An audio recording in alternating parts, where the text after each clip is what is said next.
Manda $299 pul bor. Men trade qilmoqchiman. Aytaylik maqsad 31 dekabrgacha $10,000 ishlash.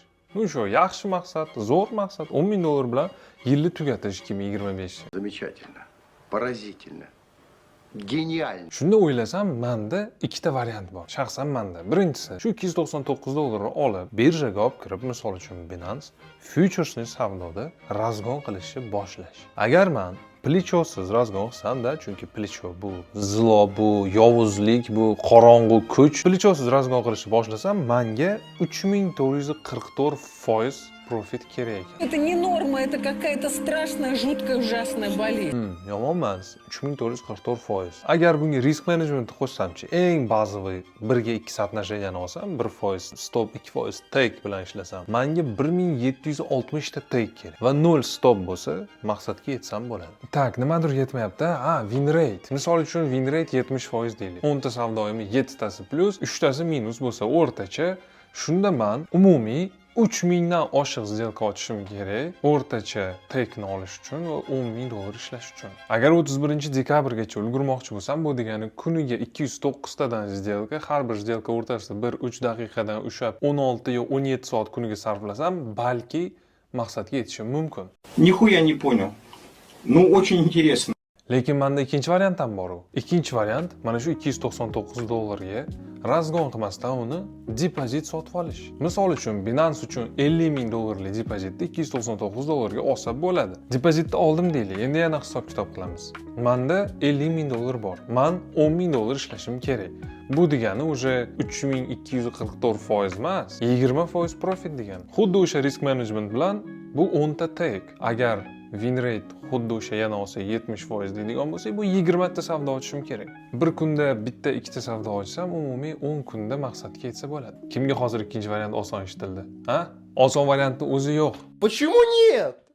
Ну почему нет? Bilaman, hammaga oson variant kerak. Oson va tez. Bu tabiiy holat. Bundan hech ham xavotir olmang. Inson miyasi shunaqa o'rnatilgan. U kamroq energiya sarflab, ko'proq natija olishni xohlaydi. Shuni yaxshi ko'radi. Misol uchun, men olgan depozitni meniki bo'lishi uchun men ikkita etapli imtihondan o'tishim kerak. Bu degani, birinchi etapda 8%, keyingi etapda 6% profit qilsam, bir kunda 5% dan ko'p, umumiy 8% dan ko'p pul yo'qotmasam, keyin mana shu $50,000 depozit meniki bo'ladi. Yana bitta muhim joyi, foydani hammasi ham meniki bo'lmaydi. 80% meniki, 20% mana shu depozitni bergan kompaniyaniki. Bu degani men $10,000 ishlagan taqdirimda ham uni $8,000 ni chiqara olaman. Qolgan 2,000 kompaniyaga qoladi.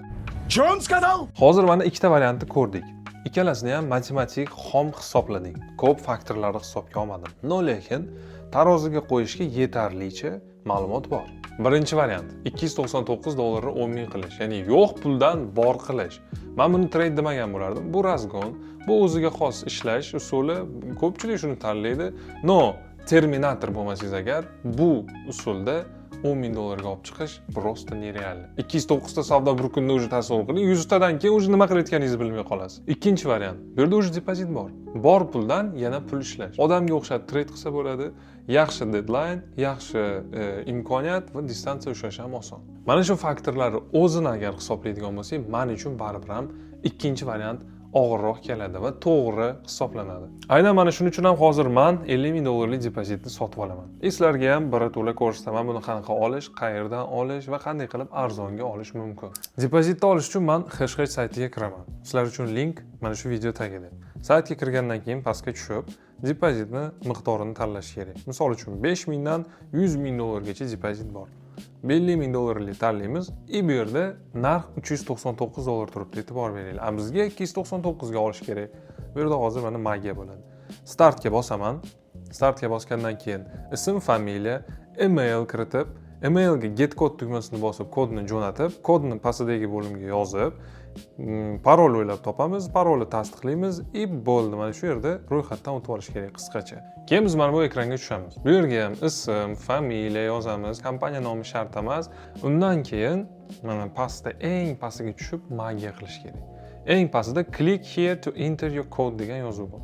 Shunga bosasizlar, bosgandan keyin mana bu yerga sirli kodni kiritamiz.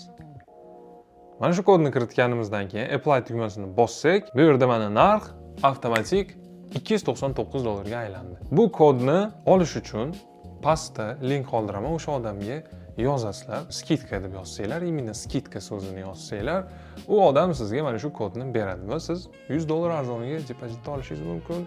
Va bo'ldi. Buni belgilaganimizdan keyin place order tugmasini bosamiz va bizni to'lov bo'limiga o'tkazib yuboradi. To'lov faqat USDT da, ya'ni kriptovalyutada o'tkazish kerak. Eng arzon setni tanlaymiz, TRC20. Buni tanlaganimizdan keyin confirm tugmasini bosganimizda bizga QR kod bilan adres beradi. Adresni ko'chirib olamiz, copy adresga bosamiz va jo'nataman. Va menda challenge bo'limida $50,000 depozit paydo bo'ldi. Undan tashqari menda 100 minglik ham bor, imtihonidan уже bitta etapidan o'tganman, ikkinchisidan o'tishim kerak. Ammo bu trader bo'limida ikkita $100 ming akkaunt bor, bular imtihonidan o'tilgan, уже trade qilinadi. Men dashboardda ham ko'rsatib ketaman. Tak, bu degani statistika. Mana 6200 profit bu akkauntda, pullik limitlarim hammasi joyida, hali minus bu akkauntda qilinmagan. Takже ikkinchisida mana $1000 profit. Bunda ham $1200 minus qilingan xolos. $5000 gacha minus qilishim mumkin. Hozirga olingan akkaunt challenge mana bu yerda hammasi toza turibdi. 000. Savdo qilishni boshlash uchun men trade tugmasini bosaman-da, imtihondan o'tishni boshlayman. Ya'ni imtihondan o'tish uchun kerakli profitni qilib berganimdan keyin bo'ldi, bu depozitni sekin yana boshqarishim mumkin. Xullas, bu videoning mavzusi shu yerda tugadi. Men $50,000 depozitni oldim. Nimaga olganimni sababini o'zingizlar ko'rdinglar. Razgonning o'rniga mana shunaqa trade qilishni tanladim. Xuddi shunaqa siz ham xohlasangiz depozit sotib oling, xohlamasangiz sotib olmang, o'z hayotingizni o'zingiz hal qiling.